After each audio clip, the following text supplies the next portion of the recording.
Place au débat. Aujourd'hui, nos deux critiques vont débattre et peut-être se battre autour de deux mangas. Deux mangas qui évoquent variants, rêves lucides, objets invisibles et amitié naissante. C'est beau, c'est inquiétant, c'est drôle. En tout cas, selon moi, mais on verra ce qu'en disent nos critiques. Et puisqu'on parle de combat, à ma droite, Pauline Croquet, bonjour. Bonjour. Journaliste au Monde Obouli, notamment dans la rubrique Pixel. Et à ma gauche, Fausto Fazoulou, bonjour. Bonjour. Fondateur de la revue Atom et co-directeur artistique du Festival d'Angoulême. Soyez les bienvenus dans les Midis de Culture. Et on commence avec le manga Le Roi des Limbes, tome 1 d'Ai Tanaka.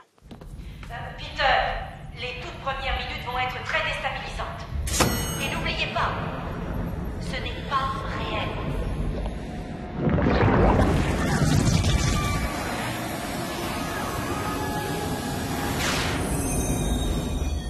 Voilà, ça nous met dans l'ambiance du Roi des Limbes d'Ai Tanaka, sorti au début de l'été. L'histoire est assez simple, surtout quand on a connu l'épidémie du Covid. 2086, après avoir été éradiquée, la maladie du sommeil revient sous un nouveau variant et menace l'humanité tout entière. Mais c'est sans compter sur un duo de choc. Le soldat un peu brut et bébête, Adam Garfield, et son partenaire, le mystérieux Roi des Limbes, Ron Winter, qui sont appelés à y faire face. Alors, Pauline Croquet, original ça comme point de départ ? Le pitch n'est pas si original. Je dirais que c'est plutôt dans l'exécution que j'ai trouvé de l'originalité et dans sa rythmique.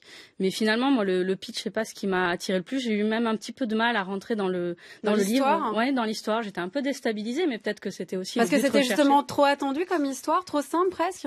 Oui, puis on commence, on a une ouverture où on sait qu'on va rentrer dans un monde où on est entre l'onirique, puisque en fait, on parle d'une épidémie où il y a une maladie du sommeil mystérieuse qui plonge les gens dans un coma très long et dont beaucoup ne réchappent pas et ne sortent pas.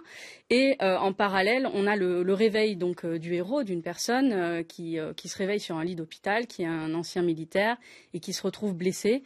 Et voilà, au final, je me suis dit au début, ça colle pas trop, ça me plaît pas trop. Et puis j'ai déjà vu ça ailleurs. Ça fait un peu Inception de Nolan. Ça fait voilà, le voyage dans les rêves. C'est pas forcément ce qui me plaît le plus finalement. Bon, Pauline Croquet, vous allez peut-être nous dire après ce qui vous a plus emporté dans ce Roi des Limbes. Mais vous, Fausto Fazulo, sur ce point de départ, là aussi un petit peu déconcerté ? Pas vraiment déconcerté, mais on est plutôt dans ses pantoufles, c'est vrai. En tout cas, si on lit un petit peu de SF, si on a l'habitude des univers à la Cadic, tout ça, etc., on est plutôt en terrain connu. Néanmoins, ce qui frappe en fait dès les premières pages, c'est le ton en fait en réalité.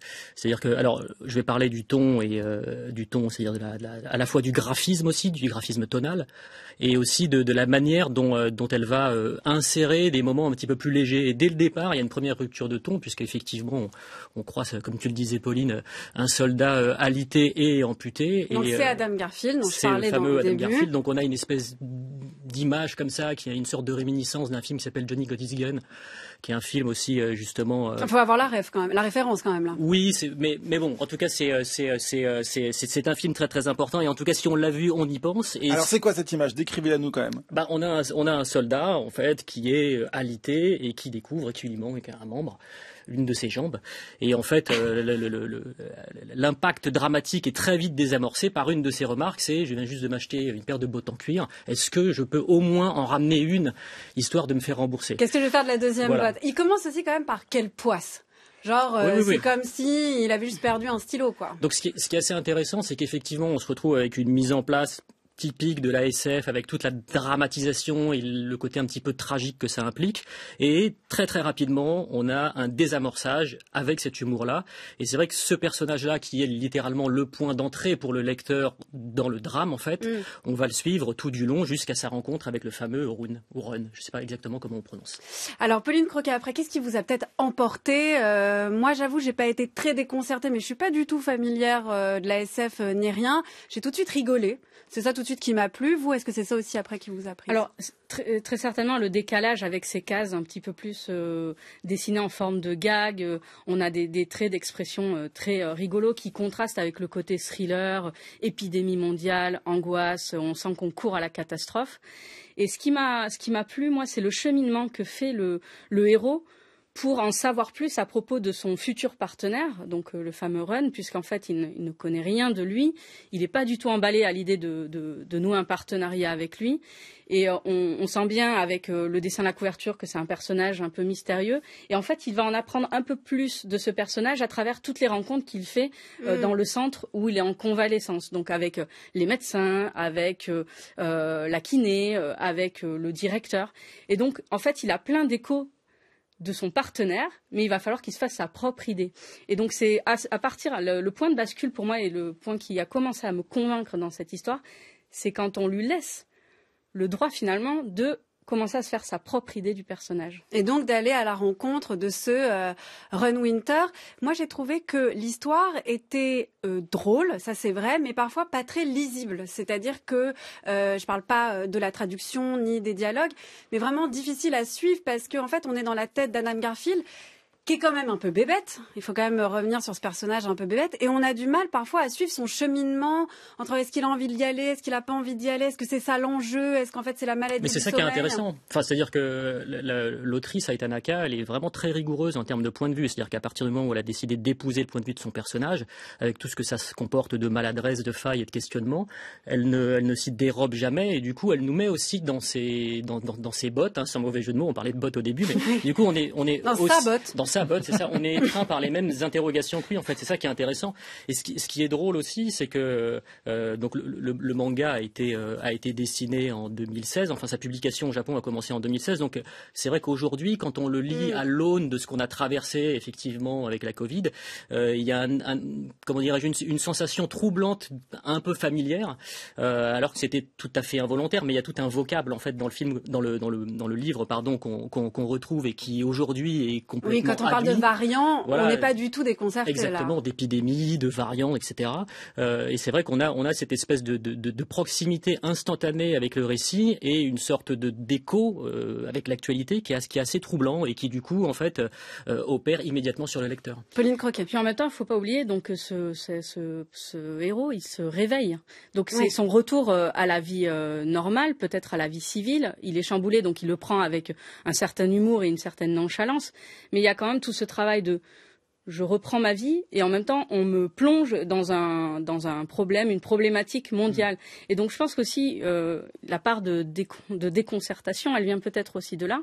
Et finalement, moi ça m'a donné. On est avec lui en fait. On est avec lui et je trouvais ça assez logique finalement qu'on soit. Alors ça m'a perdu et ça m'a peut-être empêché d'accrocher dès le début, mais en tout cas ça me paraissait somme toute assez logique que ce personnage il soit pas direct. Ok, je sais ce que je vais faire, je dois aller là, je serai comme ça. En fait, pareil, lui quand quand il décide finalement de s'investir et finalement peut-être d'aider à lutter contre ce fléau mondial, c'est à l'issue d'une scène de vie de famille où il revoit, je pense que ce sont ses frères et sœurs. Oui, d'ailleurs c'est pas très clair en fait. C'est un peu confus. C'est une scène très mignonne avec des personnage très solaire, donc qui arrive dans sa chambre. Voilà, c'est vraiment une scène de famille. Et on sent qu'il y a ce moment suspendu où il se dit je vais peut-être perdre ça si j'y vais pas en fait, si je mets pas les mains si je repars pas à la guerre, même si c'est une guerre onirique, psychologique et une guerre surnaturelle, ce combat contre la maladie, je vais peut-être perdre ce petit moment fugace. Ça veut dire qu'il y a des questionnements aussi peut-être moraux dans cette histoire. Il y a une forme de morale ou pas du tout? Une forme de morale, je ne sais pas, des questionnements moraux, oui, effectivement, puisqu'il y a quand même le poids des responsabilités qui justement reposent sur les épaules d'Adam, qui se posait la question de se mettre au service de l'État afin de possiblement endiguer cette reprise épidémique. Mais quelque chose de très réussi sur le plan graphique, c'est justement tout ce qui est de l'ordre de comment dirais-je, de mise en scène un petit peu mentale. On voit ça surtout à la fin du tome 1, quand les deux personnages plongent, du coup. Oui, il faut peut-être expliquer voilà. Ça, Fausto Fazulo, parce que donc cette maladie du sommeil, elle peut être éradiquée si on plonge dans la tête des malades. Exactement. Donc, maladie du sommeil ou cancer de la mémoire. Et en fait, on est obligé donc de plonger dans la tête et dans le sommeil des personnes qui sont touchées par cette maladie-là. Et les plongeurs fonctionnent toujours en tandem pour éviter les accidents et afin que l'un des deux plongeurs puisse aider l'autre au cas où l'un des deux resterait piégé en fait dans l'univers onirique et dans le sommeil sommeil de la personne qui est malade. Et à la fin de ce tome-là, on voit la première plongée qui est effectivement assez intéressante d'un point de vue graphique, où il y a cette idée de représenter la réalité, mais avec un léger décalage, puisqu'on est dans un rêve. Donc, comme nos rêves à nous, en fait, ils sont à la fois très réels et complètement irréels. Et c'est vrai que ce côté légèrement déréglé, cette espèce de pas de côté avec la réalité, c'est quelque chose que Ai Tanaka retranscrit très bien. Pauline Croquier, vous avez été séduite aussi? Oui, alors ça m'a plu, mais aussi ce qui m'a intéressé, c'est vraiment le côté aussi très pragmatique. C'est-à-dire, on est dans une guerre, voilà, où on parle de l'onirisme, du rêve, donc très surnaturel. Et en fait, les considérations du héros au départ, elles sont assez pragmatiques. C'est pas très moral d'ailleurs de ce point de vue-là. Lui il se demande j'y vais pas. Mais c'est surtout le premier truc qu'on lui dit, c'est là t'es amputé, gars, si on te renvoie à la vie civile, voilà, tu auras peut-être une pension ou pas. Ouais. Et ça c'est intéressant parce que la première considération c'est déjà de penser pour soi et de voir comment on peut vivre, comment on peut réintégrer la vie civile.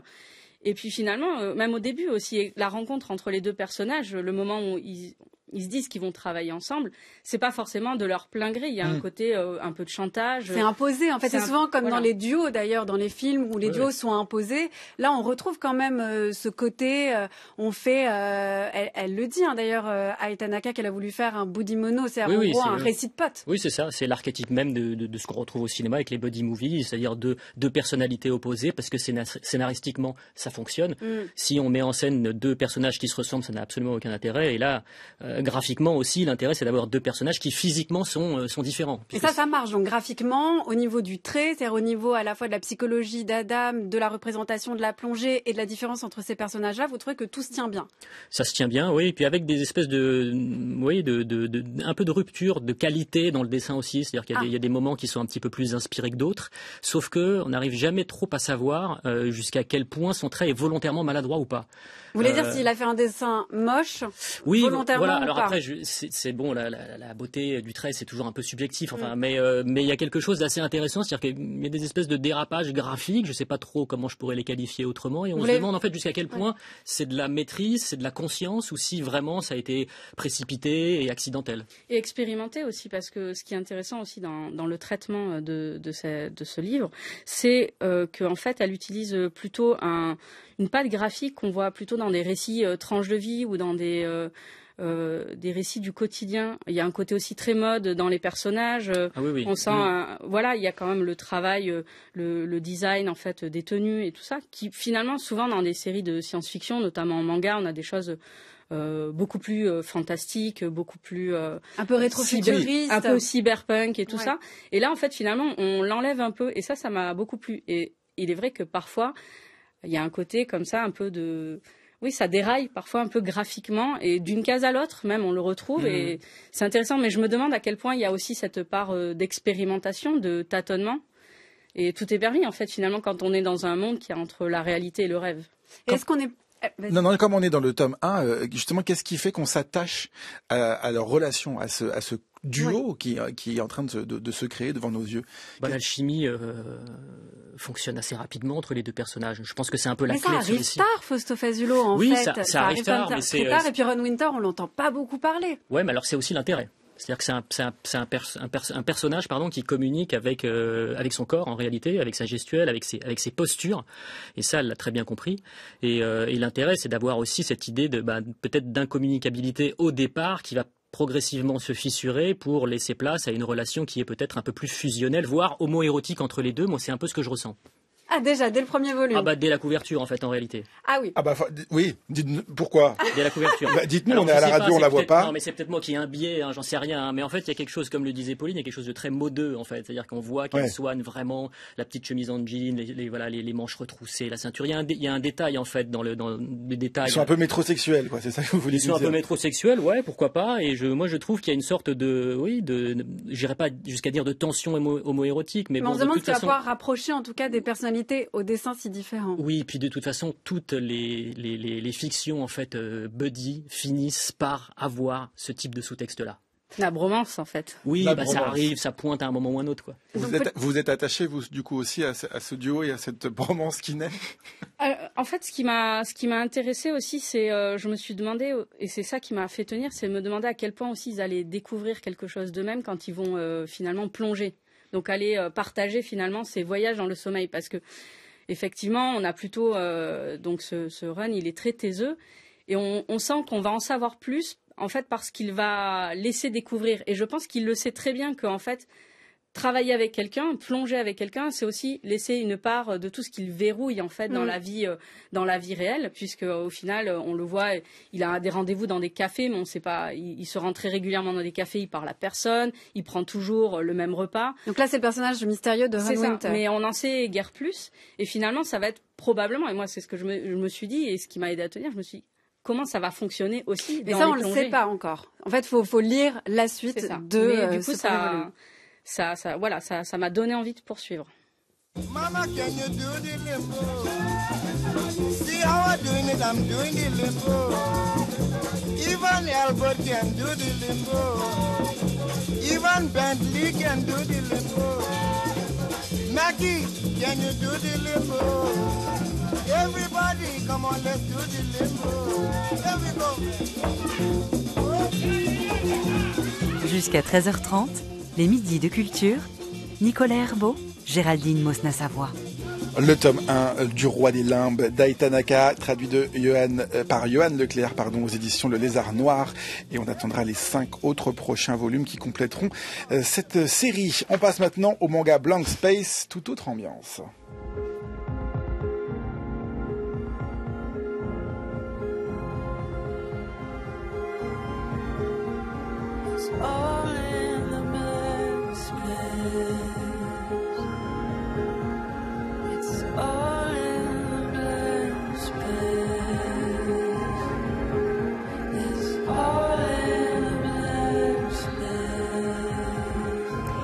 Et oui, toute autre ambiance pour ce deuxième manga de ce débat, deuxième manga aussi de Kon Kumakura, manga déjà très repéré au Japon. Blank Space, c'est le récit d'une amitié adolescente au lycée entre Komei Shoko, exubérante et étourdie, et Katagiri Sui, brillante, discrète et surtout dotée d'un pouvoir, celui de créer des objets invisibles. Plus ou moins utile, plus ou moins inquiétant. On est en fait très loin d'un manga feel good pour ados. Vous êtes d'accord avec ça, Fausto Fazulo ? C'est le moins qu'on puisse dire. Mais c'est justement... J'ai pas dit l'objet inquiétant, mais on va en parler. Non, mais c'est intéressant puisque effectivement, à l'origine, ce projet-là part d'une commande faite par l'éditeur justement à l'autrice Kon Kumakura, qui était de raconter une histoire façon tranche de vie lycéenne, tout ce qu'il y a de plus standardisé, j'ai envie de dire. Et elle, ça ne l'intéressait absolument pas, déjà parce que le lycée n'est pas une période qui est très intéressante à ses yeux, et puis surtout, elle n'avait pas envie de faire ça en tant qu'autrice. Et l'intérêt, c'est à la fois d'établir une sorte de carcan et de contexte comme ça très typé et très connu des lecteurs de manga, et ensuite de le faire glisser vers autre chose, et c'est cette autre chose qui est intéressant. Et là, comme dans Le Roi des Limbes, on a affaire à une série de science-fiction, mais c'est de la science-fiction, j'ai envie de dire douce en fait, en réalité. Pauline Croquet, vous aussi, vous avez aimé ce manga pas feel good ? Moi, c'est ce qui m'a plu en fait, c'est le on a envie de se sentir mal en fait, hein, c'est ça, on aime se sentir mal en fait. Oui, c'est vrai que ça a tous les démarrages. Au départ, on est dans la salle de classe avec une élève, voilà, un peu originale. Et moi, ce qui m'a plu assez vite, c'est l'élément fantastique au service, en fait, du récit tranche de vie, au service du quotidien. Et alors, effectivement, c'est pas feel good, mais il y a une poésie, quand même, là-dedans, qui est excellente, parce qu'on est sur... Ça part de rien, le concept, c'est de la rencontre avec une fille qui peut matérialiser des objets à partir de son imagination. C'est pas rien, mais bon, c'est ça que vous appelez la science-fiction douce. Oui, alors ça, c'est un terme que je viens juste d'inventer. Oui, ça va être déposé, c'est un peu un concept. C'est ce qui permet peut-être la poésie. C'est ça, c'est qu'on est quand même dans un univers connu, c'est notre monde, et il y a juste cet élément qui vient changer les choses. Et ce qui m'a aussi plu dans ce pouvoir, c'est pas juste elle matérialise des objets, c'est toute la mécanique derrière, et c'est ça qui le rend très science-fiction, c'est qu'en fait la jeune fille qui a le pouvoir en fait de matérialiser des objets, de les inventer, donc ils restent invisibles aux yeux des autres, mais ils sont fonctionnels. Mais nous on les voit du coup sur le dessin. Alors ils sont esquissés, et c'est ça qui est super, c'est que on les devine, ils sont Ils par sont exemple, transparents. il faut prendre l'exemple par exemple du parapluie, qui est en plus la première rencontre entre les deux jeunes filles et donc le début de cette amitié. Donc il pleut à torrent et tout à coup Choco tombe, passe par un passage qu'elle n'emprunte jamais et tombe sur une jeune fille qui est vraiment où il y a un dôme qui la protège sans pluie. Et qui a le bras levé, le comme coude si elle tenait replié, un parapluie. voilà. Et donc on voit juste la pluie autour et ce dôme qui la protège et elle comprend qu'elle a un parapluie invisible. Voilà le genre d'objet que fabrique. Mais toutefois, c'est pas juste. J'ai besoin d'un parapluie, je le matérialise. Il y a tout un système où elle doit en fait trouver la mécanique, les éléments. En fait, elle doit inventer chaque composante de l'objet et le faire fonctionner. Elle doit l'inventer. Il faut l'expliquer pour les auditeurs et auditrices pour qu'ils comprennent bien ce pouvoir. Elle doit les inventer en comprenant comment ça fonctionne, pouvoir les conceptualiser littéralement dans son esprit. Voilà. Et ça, je trouve que déjà, ça rajoute un plus parce qu'il y a toute cette. On sent aussi, il y a le côté prémédité de la fabrication. C'est pas, je me sens pas bien, hop, je matérialise des cailloux invisibles. Il n'y a pas que ça. C'est pas magique. C'est pas magique. C'est derrière, j'ai une intention, je fais des recherches parce que je vais matérialiser ça. Et ça rend aussi le côté inquiétant beaucoup plus crédible. Alors justement, sur ce trait de l'invisible, c'était votre question, Nicolas. Comment ça se matérialise? Comment Kon Kumakura, elle réussit à rendre cette transparence? C'était le vrai défi pour elle, c'est-à-dire dessiner l'invisible. Et on parlait justement de cette séquence du parapluie. L'idée, c'est de jouer justement avec les arrière-plans, avec le décor et de faire en sorte que l'infigurable soit figuré. Et ce qui est très intéressant, c'est que on est à la fois face à une sorte d'abstraction, mais qui finit par devenir assez concrète et même à nous rappeler d'autres objets. En l'occurrence, la séquence du parapluie, par exemple, cette espèce de dôme qui protège la tête de l'une des deux héroïnes, finit par nous rappeler comme ça sous la pluie une forme de méduse. Il y a des espèces d'images poétiques qui finissent par se dégager d'objets du quotidien qui sont parfaitement anodins et dont effectivement elle a parfaitement compris la fonctionnalité. Il y a une sorte d'ingénierie mentale qui se crée. Et ce qui est assez beau en fait, c'est que ces objets en fait, quand ils deviennent invisibles, ils sont visibles pour le lecteur de fait, mais aussi ils finissent par se rapprocher d'autres choses et d'autres images mentales. Et ce qui est encore plus intéressant, c'est qu'elle essaye aussi de concrétiser l'invisible du point de vue de l'autre héroïne, en fait, qui, elle, découvre le pouvoir de son amie et qui a une imagination débordante, elle est un petit peu délurée. Et donc, quand elle apprend que son amie a ce pouvoir-là, parfois, elle se met à imaginer une catastrophe, quelque chose qui tombe. Et là, pour le coup, la transparence, c'est vraiment des pointillés. À un moment donné, il y a une étoile comme ça, et c'est vraiment à gros traits. Et donc, c'est très performant d'arriver à faire comme ça le travail de la transparence et aussi d'avoir un côté un peu caricatural de cette transparence. Donc c'est assez prodigieux. Alors moi qui n'ai pas lu le manga, je m'interroge. Vous me dites depuis tout à l'heure que ce n'est pas feel good. Pour l'instant, je suis pas très inquiet dans ce que vous m'en racontez. Où vient cette inquiétude et cette angoisse qui rend ce manga pas feel good? Fausto Fatolo. Déjà, ne serait-ce si on peut le dire. Hein, oui, on peut le dire. Je parlais de glissement en fait au début quand on pitchait l'histoire, mais en fait, elle ne va pas créer et inventer que des objets du quotidien et qui nous servent justement de manière absolument anodine. Il va y avoir un glissement dans les objets qu'elle va créer, et ces objets vont avoir un impact sur le drame et vont aussi témoigner du mal-être du personnage qui a ce don justement d'invisibilité. Donc ça commence effectivement. Je vais même pas spoiler, mais je vais quand même un petit peu en dire plus. Hein. Ne divulgâchez pas. On commence par un parapluie, mais on finit quand même par des armes à feu. Donc forcément, il y a une progression dans le mal-être du personnage qui s'opère et qu'on ressent, et on le voit à travers les objets qu'elle crée justement. Et c'est un mélange entre un récit d'amitié et la chronique d'une catastrophe annoncée. On voit que les choses vont glisser petit à petit. Et on sent que ça nous échappe aussi du point de vue de l'autre héroïne, en fait, qui essaye. Elle comprend pas trop ce qui se passe. Elle essaye de se lier d'amitié avec elle. Elle voit aussi, en fait, ce qui génère de l'inquiétude, c'est le malaise que vivent aussi ces deux adolescentes. Elles vont pas bien, elles sont pas super bien dans leur basket. On sent qu'il y a un poids. On sent que ce sont des élèves qui sont un peu mis au banc de la classe, on se moque un peu d'elles. On se moque d'elles. Et donc il y a un début et c'est quand même un récit sur une forme, on se pose des questions autour du harcèlement. Et donc forcément, quand on met ce pouvoir, c'est un pouvoir qui qui n'a de limite que l'imagination et aussi tout le travail qu'elle va fournir pour essayer de matérialiser des objets. Mais quand c'est mis dans les mains de quelqu'un qui ne va pas bien et qui en plus l'adolescence, c'est le débord d'émotions, on ne sait pas comment gérer les choses, on se sent parfois un peu isolé. Mais tout ça, en fait, une enfant acculée avec un tel pouvoir, qu'est-ce que ça peut faire? Et c'est ça aussi qui crée de l'inquiétude. Mais ce qui est très fort aussi dans ce manga, c'est que on arrive à parler de harcèlement sans dire une seule fois le mot. C'est-à-dire que c'est vraiment pas ni une chronique sur l'amitié, ni une chronique adolescente un peu bébête. Et sans voir les harceleurs aussi. Voilà, c'est ça. Ni quelque chose de conscientisé sur le harcèlement. Oui. Il y a une approche assez impressionniste justement de ces problèmes-là. Et concernant le harcèlement scolaire, moi je trouve ça très très fort ce qu'elle fait, c'est qu'elle procède en fait justement par petites touches. Et c'est des espèces de signaux qui sont envoyés, qui sont absolument anodin, comme cette bouteille de jus de raisin qui a été retournée de manière volontaire afin de faire couler justement du liquide sur sa jupe.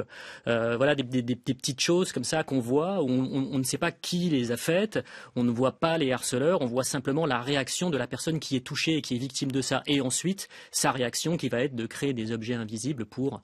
Voilà, là je ne vais pas en dire plus. À qui vous le conseillez, ce manga? Est-ce que ça peut être lu par des jeunes ados, oui, bien sûr. Adultes, à qui on le conseille? Moi, je le conseillerais à peu près tout le monde. Graphiquement en plus, c'est assez intéressant puisque c'est une sorte de trait un peu rond comme ça, un peu doucereux, un peu moelleux en fait. Et donc on est quand même face à... C'est vrai, c'est bien dit, moelleux. J'aime bien. Il y a quelque chose terme. Et en fait, on est plutôt rassuré. Et c'est ça justement qui est intéressant, c'est cette espèce de dichotomie entre cette apparente douceur et puis le contenu qui est un petit peu plus fort, sans être non plus trop explicite et trop dur pour des lecteurs non avertis. Pauline Croquet. Oui, c'est graphiquement et au niveau de l'histoire aussi graphiquement accessible à tout le monde, et notamment des non-lecteurs de manga pourront s'y plonger sans problème.